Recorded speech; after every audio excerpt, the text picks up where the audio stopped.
அன்புக்குரிய மாணவ செல்வங்கள் அனைவருக்கும் இனிதான வணக்கங்கள்.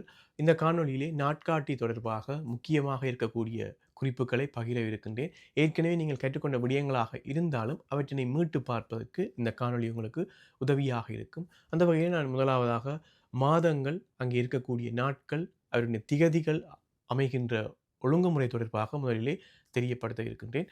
முதலாவதாக 31 நாட்களை கொண்ட மாதங்களை எடுத்துக்கொள்வோம். 31 நாட்களை கொண்ட மாதங்கள். ஒரு வருடத்திலே 7 மாதங்கள் இருக்கின்றன 31 நாட்களை கொண்டதாக. எனவே அனைத்து மாதங்களும் அதாவது அந்த 7 மாதங்களுக்கும் நான் கூறுகின்ற விடயம் பொருத்தமாக அமையும்.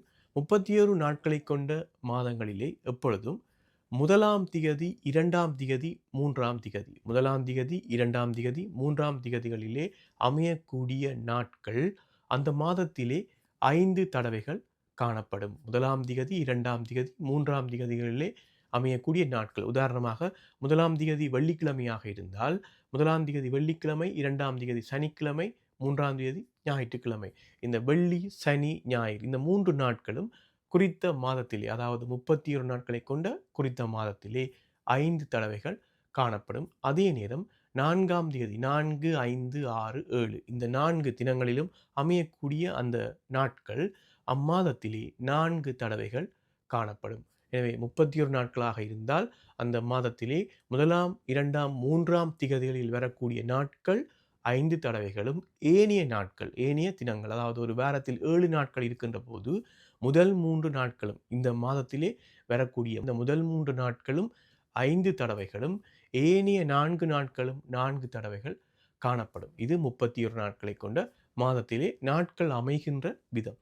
அதே நேரம் 30 நாட்களை கொண்ட மாதங்களை பார்க்கின்ற போது 30 நாட்களை கொண்ட மாதமாக இருந்தால் அங்கே 1ஆம், 2ஆம் திகதிகள் 1ஆம், 2ஆம் திகதிகளிலே அமைகின்ற நாட்கள் மாத்திரம் 5 தடவைகள் காணப்படும். ஏனைய தினங்கள் அனைத்துமே 4 தடவைகள் தான் காணப்படும். 29 நாட்களை எடுத்துக்கொண்டால் 29 நாட்களிலே காணக்கூடிய மாதத்தினை எடுத்துக்கொண்டால் அதாவது பிப்ரவரி மாதம் லீப் இடத்திலே அமையக்கூடிய பிப்ரவரி மாதத்தினை எடுத்துக்கொண்டால் அந்த மாதத்திலே 1ஆம் திகதிகளிலே இருக்கக்கூடிய 1ஆம் திகதியிலே அமையக்கூடிய அந்த நாள் மாத்திரம் 5 தடவைகள் அந்த மாதத்திலே காணப்படும். ஏனையவை 4 தடவைகள் காணப்படும். 29 நாட்களை கொண்ட பிப்ரவரி மாதத்திலே லீப் இடத்தில் தான் அமைய போகின்றது. அந்த மாதத்திலே 1ஆம் திகதியிலே இருக்கக்கூடிய நாள் மாத்திரம் 5 தடவைகள் காணப்படும். ஏனையவை 4 தடவைகள் காணப்படும். அதே நேரம் சாதாரண வருடத்தில் அமையக்கூடிய பிப்ரவரி மாதமாக இருந்தால் அந்த மாதத்திலே 28 நாட்கள் காணப்படும். 28 நாட்கள் காணப்படுகின்ற போது எந்த ஒரு மாதத்துக்கும் இல்லாத ஒரு சிறப்பு சாதாரண வருடத்திலே அமைகின்ற பிப்ரவரி மாதத்துக்கு காணப்படும். அதாவது அந்த மாதத்திலே அதாவது 28 நாட்களை கொண்ட பிப்ரவரி மாதத்திலே வாரத்திலே இருக்கக்கூடிய 7 நாட்களும் சம எண்ணிக்கையிலே காணப்படும். 7 நாட்களுமே 4 தடவை சம எண்ணிக்கை என்கின்ற போது 4 தடவை காணக்கூடியதாக இருக்கும். வாரத்திலே இருக்கக்கூடிய 7 நாட்களுமே 4 தடவைகள் காணப்படும். இது எந்த ஒரு மாதத்திற்கும் இல்லாத ஒரு சிறப்பியல்பாக இருக்கும்.